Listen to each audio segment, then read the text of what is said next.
16, 17 এবং 18 কলকাতার কলেজ স্ট্রিটে যারা এসেছিলেন বা যারা আসার চেষ্টা করেও যারা আসতে পারেননি নানান প্রতিকূলতায়, প্রত্যেককেই ধন্যবাদ। আজকের লাইভটা তারপরেই মানে 3 দিনের ধর্নার পরে এই লাইভে এলাম। শরীরটা মানে তার পরের দিন 19 তারিখ একেবারেই ভালো যায়নি, এখনও স্বাভাবিক নয়। মানসিক সমস্যা বা সেই ভালো নেই মেনলি।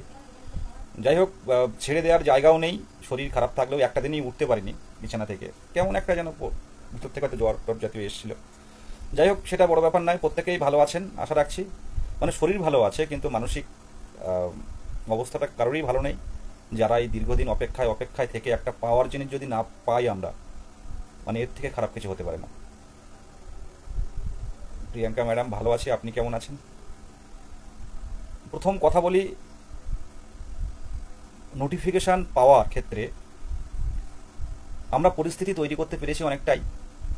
সামনের দিনে আরও অনেক কিছু করার বাকি আছে। শুধু রাজপথের লড়াই নয়, শুধু আন্দোলন নয়, তার পাশাপাশি কিছু কিছু পদক্ষেপ আমাদের কিন্তু নিতে হচ্ছে। নেব নয়, নিতে হচ্ছে।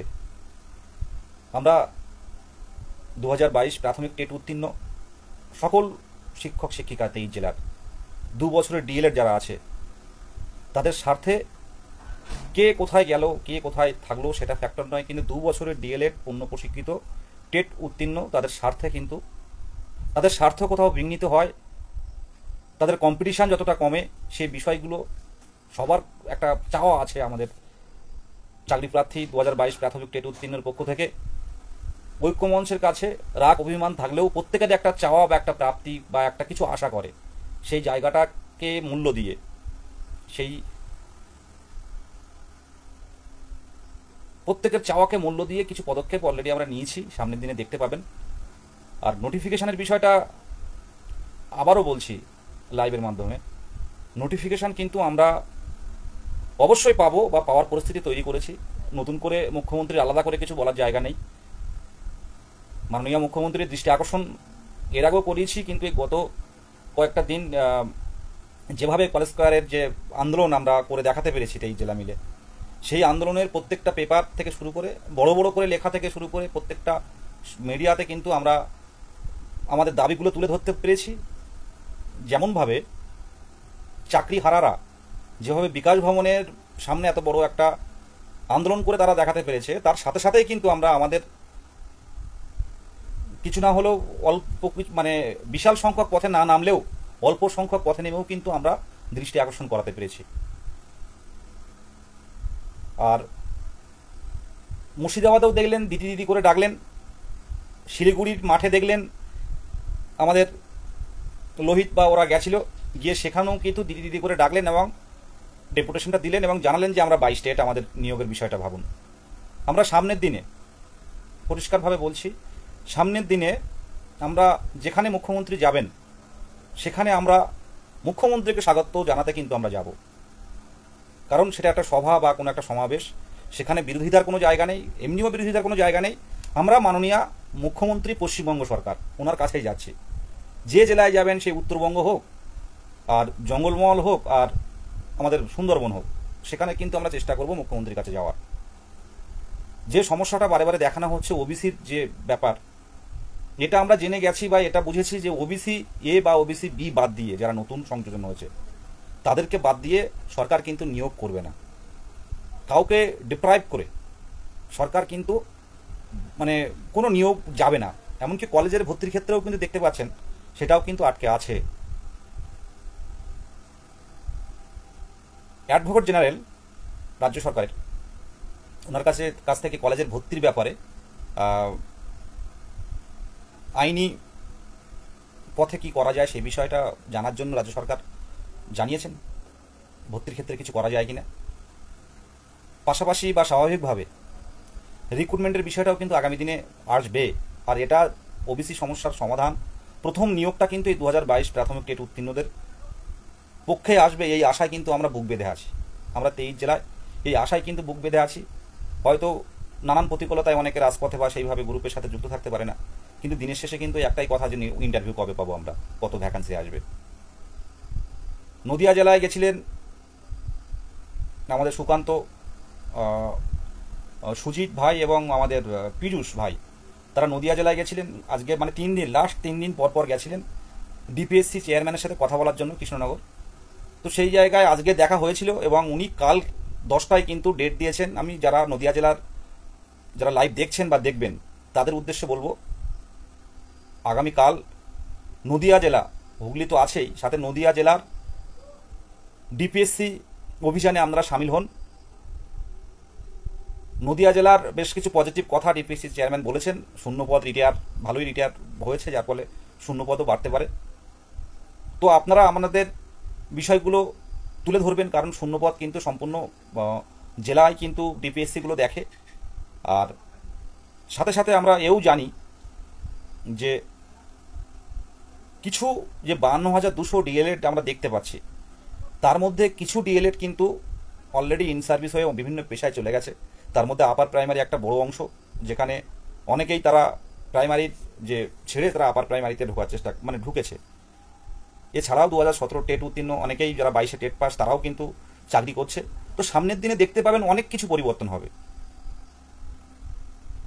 ও নদিয়ায় বন্যা পরিস্থিতি, হ্যাঁ শুনছিলাম, অনেকে মেসেজ করছিল যে বৃষ্টি হচ্ছে কিনা এদিকে। এদিকে তো কোনো কিছু হচ্ছে না, স্বাভাবিক ওয়েদার আছে। সত্যি এই পরিস্থিতিটা খারাপ লাগছে, বাইরে প্রচণ্ড বৃষ্টি, বন্যা পরিস্থিতি। শাহিদ ভাই সাবধানে থাকো। তো যেটা বলছিলাম, নদিয়ার ডিপিএসসি, হুগলি ডিপিএসসি এবং আমাদের উত্তর 24 পরগনা, উত্তর 24 পরগনার ক্ষেত্রে একটু ভয়ের বিষয় আছে। উত্তর 24 পরগনার ক্ষেত্রে ভ্যাকান্সিটা কিন্তু অনেকটাই কম। যারা লাইভ দেখছেন হয়তো অন্য জেলায় আপনাদের যেতে হতে পারে, আর যদি মুখ্যমন্ত্রীর নির্দেশ থাকে হয়তো পোস্ট ক্রিয়েট হতে পারে। সেই জায়গাটা আমরা বিভিন্নভাবে, হয়তো সবগুলো লাইভে বলা যায় না, আমরা বসে থাকি না, যারা উচ্চপদস্থ আধিকারিক থেকে শুরু করে সরকারের বিভিন্ন পদে যারা আছে, দেখুন সরকার ইচ্ছে করলে 20,000 ভ্যাকান্সি দিয়েও নিয়োগ করতে পারে, আবার সরকার ইচ্ছে করলে 40,000 ভ্যাকান্সি দিয়েও নিয়োগ করতে পারে। নতুন এসএসসির ক্ষেত্রে দেখতে পাচ্ছেন 40,000 ভ্যাকান্সি আছে। তো প্রাইমারির ক্ষেত্রে হয়ে যাক না এবার 50,000 ভ্যাকান্সি, হয়ে যাক না, এই জায়গাটা তৈরি করতে হবে। সেই কারণে আন্দোলনও করতে হবে। সরকারের বিভিন্ন আধিকারিক শুধু আন্দোলন করলাম, গেলাম, পুলিশ তুলে নিয়ে গেল, বসিয়ে রাখলো, সারাদিন ধরে রাত্রের দিকে ছেড়ে দিল, বাড়ি চলে এলাম, শুধু এটা নয়, আমাদের কথা আন্দোলনের মাধ্যমেও মুখ্যমন্ত্রীর কাছে পৌঁছতে হবে। এবং মাননীয় মুখ্যমন্ত্রী যাদের কথা শোনেন, বা যেসব আইএস অফিসার বা যারা পার্সোনাল অ্যাসিস্ট্যান্ট যারা আছেন, তাদের কাছ দিয়েও কিছু কিছু সুপারিশ আমাদেরকে নিতে হবে। যে 2022 প্রাথমিক টেট হয়তো এই মনে হচ্ছে 2022 আর 25, এই 22, এই 2-3 বছরের ব্যাপার, কিন্তু মাননীয় মুখ্যমন্ত্রীর কাছে এটাও তুলে ধরতে হবে, এই 3 বছরের ফ্যাক্টর নয়। 22 টেট মানে এই 3 বছর নয়, 22 টেট মানে 2017 সালের পর নতুন যারা ডিএলএড করেছিল, 17-19 একমাত্র ডিএলএড ব্যাচ, যারা লাস্ট ডিএলএড ব্যাচ, যারা হচ্ছে 2017 প্রাইমারি টেটে অ্যাপ্লিকেশন করতে পেরেছিল। 2017 টেট হয়তো 2021 সালের 31শে জানুয়ারি হয়েছিল, কিন্তু নতুন করে কোনো ডিএলএড পূর্ণ প্রশিক্ষিত যারা, তারা কিন্তু এই টেটে অংশগ্রহণ করতে পারেনি। সুতরাং দীর্ঘ 4-5টা বছর পর কিন্তু পরীক্ষা হয়েছিল, আর এই দীর্ঘদিন কিন্তু টেট উত্তীর্ণরা লাখ লাখ টাকা খরচ করে প্রশিক্ষণ হয়ে তারা কিন্তু টেট দিতে পারেনি। সেই 2022-এর 11 ডিসেম্বর টেট দিল। সেই জায়গায় দাঁড়িয়ে একটা বড় ভ্যাকান্সির প্রয়োজন। বাংলারই ছেলে তো সবাই চাকরি পাবে, কারোর না কারোর বাড়িতে হাড়ি চড়বে। তো সেটা কিন্তু বলার জায়গায় যেখানে যেখানে বললে হয়, বিভিন্ন মুখপাত্র থেকে শুরু করে সরকারের বিভিন্ন উপদেষ্টা থেকে শুরু করে আমরাও চেষ্টা করছি বিভিন্নভাবে জানানো। আন্দোলন এবং পাশাপাশি আলোচনারও প্রয়োজন, সেটা বলে দিলাম।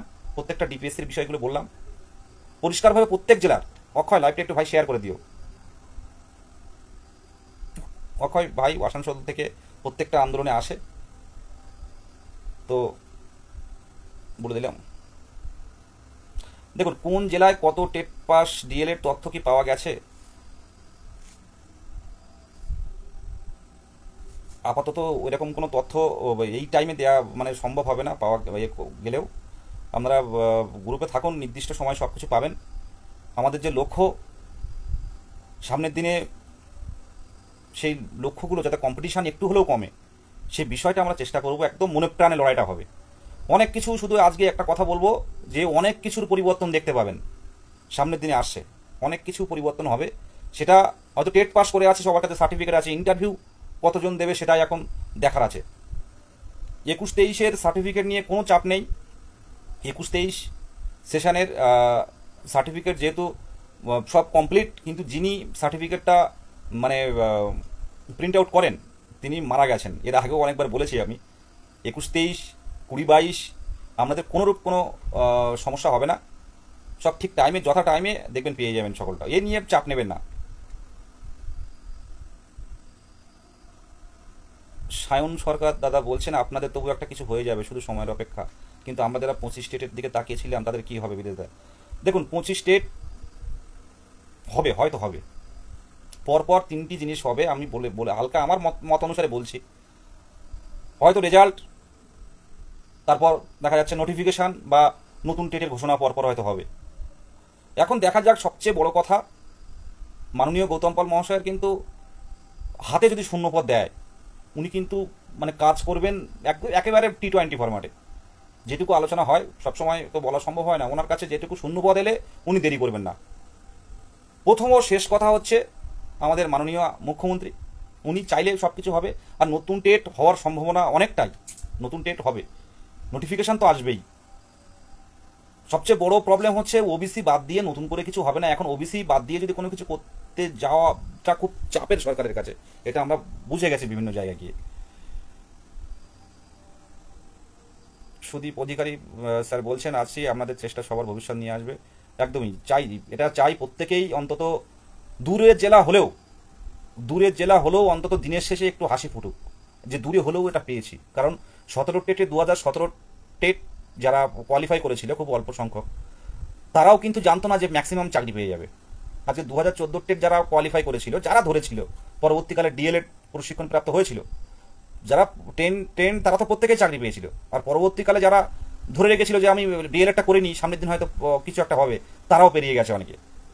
তো 22-এর ক্ষেত্রেও বেরোবে, নোটিফিকেশান আসবে। চাপের হচ্ছে যেটা, সেটা হচ্ছে শূন্যপদ। এই শূন্যপদটা পেতে গেলে মুখ্যমন্ত্রীর কাছে যেতে হবে। আজকে গতকাল শিলিগুড়িতে গেছিল 5-7 জন। বলুন তো, বাড়িতে তো আমরা বসে থাকতে পারি, আর এই সমাবেশে গিয়ে বলা মানে এটাও কিন্তু একটা খুব মানে বুদ্ধি করে বলতে হয়। সমাবেশে গিয়ে তারা চেষ্টা করলো, এই গরমে, ওদিকের বাসে প্রচণ্ড ভিড় হয়। তো উত্তরবঙ্গে ওদের সাথে কথা বলছিলাম, তো তারা বলছিল যে বিশাল কষ্ট করে আমরা গেছিলাম খুব। তারা মুখ্যমন্ত্রীর সামনে বললাম, দিদি আমরা 22 স্টেট, দেখুন এগুলো কিন্তু করছে, বাড়িতে বসে থাকছে না, বা মানে কোনো আলোচনা বা নয়, 4-5 জন মিলে বেরিয়ে যাচ্ছে দিদির কাছে যাওয়ার জন্য, মানে ডেপুটেশন নিয়ে। এগুলো কিন্তু যেখানে দিদি যাচ্ছে, ঐক্যমঞ্চ, ঠিক ঐক্যমঞ্চ বা 23 জেলার চাকরি প্রার্থীরা, কোনো অ্যাডমিন নয়, সকলে মিলে আলোচনা করে কিন্তু সেখানে পাঠানো হচ্ছে। কারণ আমরা চেষ্টা করে যাবো, প্রত্যেকটা দিন কাজে লাগানোর চেষ্টা করবো আমরা। আর যে কথাটা বলছিলাম, পুজোর আগে নোটিফিকেশান আসার সম্ভাবনা অনেকটাই আছে আমার যেটুকু ব্যক্তিগতভাবে মনে হয়। এখন আমরা যে বুঝতে পারছি, অনেকে বিভিন্নভাবে বলছে যে দিয়ে সরকার মানে হয়ে যাবে, বা 32,000-এর ব্যাপারটা নিয়ে। দেখুন সব আছে, কিন্তু সব ছেড়ে দিয়ে যদি আমরা অন্যের দিকে পড়ে থাকি, চাকরি হারাদের নিয়ে পড়ে থাকি, তাহলে তাদের নিয়েই পড়ে থাকতে হবে, হারলে হবে না। আমি যদি পারি, এই সময় এই লড়াই, অনেকে 23 বছরের ডিপ্রেশনে পড়ে যাচ্ছে, অনেকে মেসেজ করে। আর সেই জায়গায় যদি আমরা 29, 30, 31 বছর বয়সেও যদি এই শেষ পর্যন্ত দেখে যেতে পারি, প্রত্যেকেই পাশে থাকুন। এই যে ধর্ণা মঞ্চটা হলো, খুব কষ্ট করে অনেকে এসেছিলেন, এবং খুব ভালো লাগলো, অনেক নতুন মুখ এসছে যারা কোনোদিন আন্দোলনে আসতে চায় না বা আন্দোলনে আসেনি। তারা বুঝতে পেরেছে, অনেকজনের সাথে কথা হলো যে দাদা আমরা ভেবেছিলাম হয়তো আন্দোলনে আসবো না, কিন্তু মুখ্যমন্ত্রীর দৃষ্টি আকর্ষণটা দরকার, বুঝতে পেরেছি, তাই এই আন্দোলনে আসলাম, এবং সামনের দিনে আসবো। অনেকে আছে 3 দিনই এসছে দূর দূর জেলা থেকে। তো এগুলো প্রত্যেকে যদি আমরা করতে পারি, আমরা শুধু সবসময় আন্দোলন করি এমন নয়। আর আমাদের দিকেও অনেক মানুষের লক্ষ্য আছে, যারা সরকারের বিভিন্ন আধিকারিক আছে, পার্টির প্রচুর মানুষ যারা আছে, যারা নেতারা আছে, অনেকেই লক্ষ্য রাখেন, আন্দোলন করছি। আমাদের দাবিটাও যুক্তিসঙ্গত, সবাই জানেন যে এই দাবিগুলো 2022 স্টেটের দাবিগুলো কিন্তু যুক্তিসঙ্গত একদম। মুখ্যমন্ত্রী শাহিন ভাই, মুখ্যমন্ত্রীর সদর্থক বার্তার অপেক্ষা আছে। ভ্যাকান্সি এইভাবে বলা যায় না, হয়তো মুখ্যমন্ত্রী কোনো এক সভা থেকে হয়তো ভ্যাকান্সি অ্যানাউন্স করবে, এটা দেখতে পাবেন। ভ্যাকান্সি এখনো পর্যন্ত যে যায়, ইউটিউব চ্যানেল বলুন, কোচিং সেন্টার বলুন, যে যাই বলুন না কেন, দিনের শেষে কিন্তু মুখ্যমন্ত্রীর মুখ থেকে, প্রাথমিক টেট থেকে যে নিয়োগ, সেটা কিন্তু মুখ্যমন্ত্রীর মুখ থেকেই আমরা শুনতে পাবো কত ভ্যাকান্সি আসবে। তবে আমাদের প্রথম থেকে বলে আসছি, যেহেতু দীর্ঘদিন নিয়োগ হয়নি, 50,000 ভ্যাকান্সিতে নিয়োগ দরকার। এর থেকে আমরা একদম সচ্ছি না। আর হ্যাঁ, ভ্যাকান্সিটা প্রধান। আর ওবিসির বিষয়টা আমি বলি, এটা ওবিসি যারা ক্যান্ডিডেট আছেন তাদেরকে পাঠাবেন, যদি লাইভটা যদি একটু কেটে পাঠাতে পারেন। যারা ভাবছেন জনশুনানিতে যাব না, এটা প্রচণ্ড একটা ভুল করছেন আপনারা। যারা ভাবছেন যে, অনেকেই জানেন না বিষয়টা।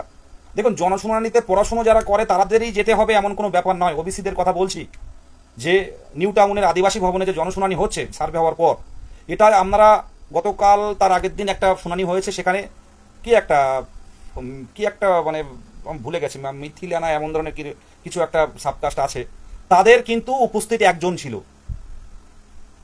এই সব ওবিসিগুলো কিন্তু বেরোবে না আমার ব্যক্তিগতভাবে মনে হয়। কারণ শুনানিতে অন্তত পক্ষে 40 জন 30-40 জন হলে ভালো হয়। সেখানে যদি কেউ উপস্থিত না থাকে, তাহলে এটা কিন্তু সামনের দিনে কেউ কি হবে কেউ জানে না। আর সরকার এইবার কিন্তু, সরকার না, কমিশন যে তথ্য পাবে সেই তথ্য নিরপেক্ষভাবে সেই তথ্য কিন্তু সরকারের কাছে কিন্তু পাঠাবে। এটা মাথায় রাখবেন। একবার বাদ হয়ে গেলে কিন্তু আর ফিরে পাবেন না। যারা ওবিসি আছেন, সে যে ধর্মের হোক না কেন, যদি 2010-এর পর ওবিসি হয়, জনশুনানি হলে সমস্ত কাজ পেলে সেই দিনে জনশুনানিতে যান। আমরা সাবকাস্ট যেদিন হবে সেই দিনে জনশুনানিতে যান, না গেলেও হবে, এই চিন্তা ভাবনাটা পরিত্যাগ করুন। প্রত্যেকের উদ্দেশ্যে বলছি। কিন্তু অনেকে আমাকে মেসেজ করেছিল, কিছু মানুষের রিপ্লাই দিয়েছি, অনেকে রিপ্লাই দিতে পারিনি, কারণ আমি হোয়াটসঅ্যাপে একটু কমই ঢুকছি। একদম নারায়ণ রাজক বলছে, দাদা আমি গত ধর্নামঞ্চে সেদিনে একাই গেছিলাম মালদা থেকে। ধন্যবাদ আপনাকে, অবশ্যই। আর যেটা বলছিলাম, গত যে ধর্নামঞ্চে এমনও অনেকে আছে যে কোনো গ্রুপে নেই, এমনকি 2022-এর অফিসিয়াল টেট উত্তীর্ণদের যে গ্রুপ ঐক্যমঞ্চ, সে গ্রুপেও কিন্তু অনেকে নেই, তারা আন্দোলনে চলে গেছে। ইউটিউবে জাস্ট আমার লাইভ অনেকে দেখেছে, এই লাইভ দেখে তারা পৌঁছে গেছে ওখানে। লাইভ ইউটিউবার যারা আছেন তাদেরকে বলবো যে লাইভগুলো একটু শেয়ার করুন। আপনারা প্রত্যেকেই জানেন যে 2022 প্রাথমিক টেট উত্তীর্ণদের এখনো পর্যন্ত হালটা কারা ধরে রেখেছি আমরা। সেরিনা পাইক বলছে আমাদের 12 জনের মতো গেছিল। হ্যাঁ, ধন্যবাদ আপনাকে। ও, জনশুনানিতে 12 জন গেছিল। হ্যাঁ, জনশুনানিতে যান, জনশুনানিটা অবশ্যই প্রয়োজন আছে, ওবিসির জনশুনানিটা অবশ্যই প্রয়োজন আছে। দেখুন, বিশাল কিন্তু কাজ চলছে। এটা হচ্ছে মনে করুন মে, আমার ব্যক্তিগতভাবে মনে হয় জুন মাসের মাঝামাঝির মধ্যে এই জনশুনানি সার্ভে এগুলো হয়তো কমপ্লিট হয়ে যাবে, আশা রাখছি। কিছুই তো হচ্ছে না, কাজ এগোচ্ছে না। সরকার সদিচ্ছা থাকলেও, বা সদিচ্ছা কতটা আছে সেটা নিয়ে বলবো না, কিন্তু কিছুই করতে পারছে না। সবচেয়ে বড় বিপদ হচ্ছে অ্যাডমিশন নিতে পারছে না কেউ। কারণ প্রত্যেকটা কলেজে অ্যাডমিশন নিতে গেলে ওবিসি এ, ওবিসি বি ইত্যাদি দিয়েই কিন্তু অ্যাডমিশনটা নিতে হয়। ওই তো বললাম শাহিদ ভাই, ওবিসি এই সামনের মাসের মাঝামাঝি দিকে হয়তো জনশুনানিগুলো কমপ্লিট হবে। আর এটা কমপ্লিট হলে মন্ডল শুনানি হয়ে গেছে। হ্যাঁ, ওবিসি সমস্যা না মেটা অবধি তো কলেজে এটা অ্যাডভোকেট জেনারেলের কাছে সরকার থেকে একটা আইনি কোনো কিছু করা যায় কিনা সেই বিষয়টা জানার জন্য মানে পাঠিয়েছে, রিপোর্ট চাইছে। অ্যাডভোকেট জেনারেল কী করবেন এখন দেখার, সে অপেক্ষায় থাকতে হবে আমাদেরকে। মানে অ্যাডমিশন যারা নেবে খুব সমস্যার মধ্যে আছে। প্রত্যেকটা জেলার যারা উচ্চ মাধ্যমিক পাস করে পরীক্ষায় ভর্তি হবে, এই উচ্চ মাধ্যমিক পাস করে যারা নতুন মানে কলেজে ভর্তি হবে, প্রেসিডেন্সি, যাদবপুর থেকে শুরু করে বিভিন্ন কলেজের ওবিসি সমস্যা এপি এগুলো না মিটলে তো হচ্ছে না। এই জনশুনানিগুলো কমপ্লিট হলে সমস্তটাই তথ্য সরকারের কাছে যাবে, সরকার সেই সিদ্ধান্ত নেবে। হয়তো কেসটা হয়তো মেনশন করতে পারে। আর সুপ্রিম কোর্ট থেকে পরিষ্কার বলেই দেওয়া হয়েছে যে মানে আপনারা করুন, আপনারা প্রপার ওয়েতে আপনারা তৈরি করুন। তো এই প্রপার ওয়েতে করলে আর কোনো সমস্যা থাকবে না, সেটাও তুলে ধরা হয়েছে। আপনারা দেখেছেন যে প্রপার ওয়েতে আপনারা যদি করেন তাহলে কিছু বলার প্রশ্ন থাকবে না। দেখা যাক। মুসলিম মণ্ডল মনে হচ্ছে হয়ে গেছে। মণ্ডল দেখতে হবে, পারলে একটু মেসেজ করবেন আমাকে। ঠিক ঠিক। যাই হোক, আগামীকাল হুগলি এবং নদিয়া এবং এই শুক্রবারে খুব সম্ভব মনে হচ্ছে, আমি বলে দিচ্ছি, এক মিনিট।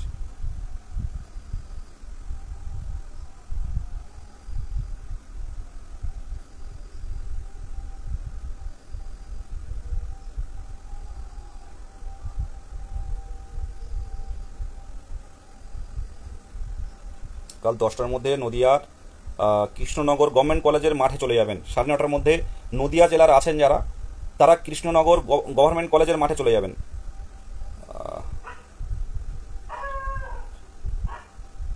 আর আগামী 23/5/2025 শুক্রবার উত্তর চব্বিশ পরগনা জেলার বর্তমানে প্রত্যেকটা জেলার তুলনায় উত্তর চব্বিশ পরগনায় কিন্তু অনেকটাই, উত্তরবঙ্গে ভ্যাকান্সি আছে কম বেশি, কিন্তু উত্তর চব্বিশ পরগনার অবস্থা কিন্তু অনেকটাই খারাপ। তাই বলবো একটু ডিপিএসসিগুলো করুন, শুধু লোক দেখানো নয়, ডিপিএসসিতে সেইভাবে গিয়ে অন্তত দেখুন, আমাদের আলাদা করে এখন প্রত্যেকটা জেলায় 2022 প্রাথমিক টেট পাস ডিএলএড ঐক্যমঞ্চে চেনার কোনো জায়গা নেই। তো সেখানে যান, তথ্য আমরা দেব।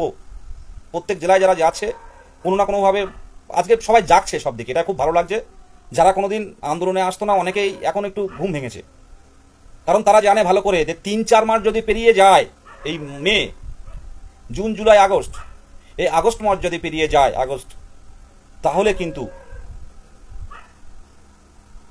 আগস্ট সেপ্টেম্বর চলে এলে তাহলে পুজো ছুটি ফুটি পড়ে যাবে, অক্টোবরে পেরিয়ে যাবে 1-1.5 মাস।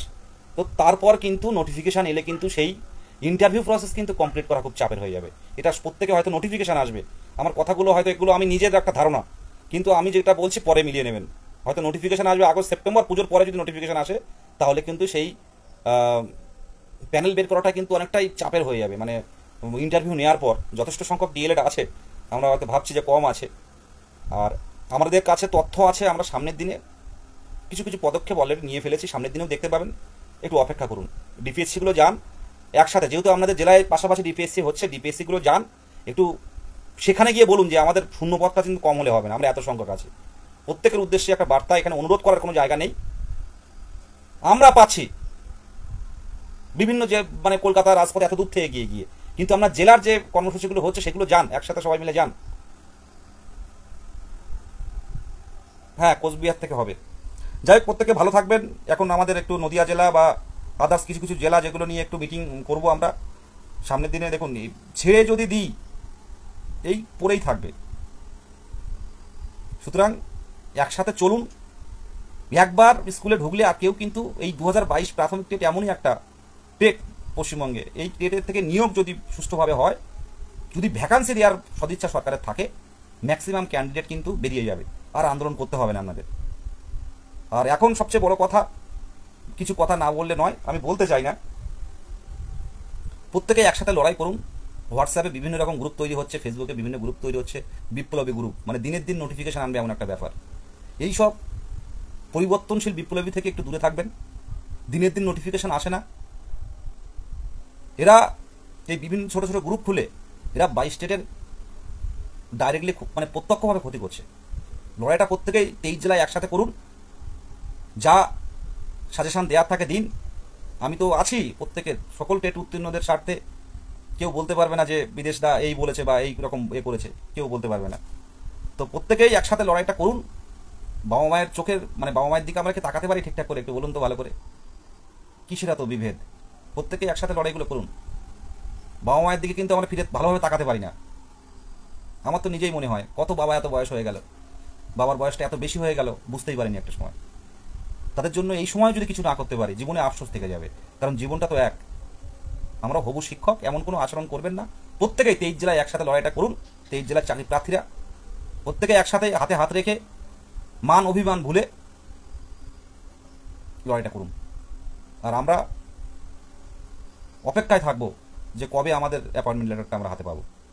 তার জন্য কিছু কিছু পদক্ষেপ আমাদের নিতে হবে, নিয়েছি অলরেডি, এবং মুখ্যমন্ত্রীর দৃষ্টি আকর্ষণ করার চেষ্টা করছি। আর করতেও বাকি নেই, মুখ্যমন্ত্রীর দৃষ্টি আকর্ষণ যথেষ্ট করা হয়েছে। অপেক্ষায় থাকুন। আর জেলায় জেলায় যে ডিপিএসসিগুলো হচ্ছে সেগুলোর দিকে একটু যান, কষ্ট হলেও একটা দিন হয়তো স্কুল ছুটি নিয়ে বা টিউশনিটা একটু কম পড়িয়ে এটা যান।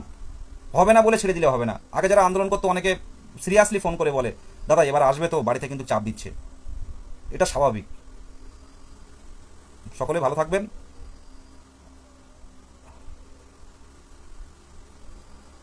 কারো কিছু জানার থাকলে একটু বলতে পারেন। যাই হোক, সকলে ভালো থাকবেন। অনেক বাজলো, 9টা 9 হয়ে গেছে। শুভরাত্রি প্রত্যেককে। কোনো কিছু জানার থাকলে জেলা গ্রুপে জানাবেন।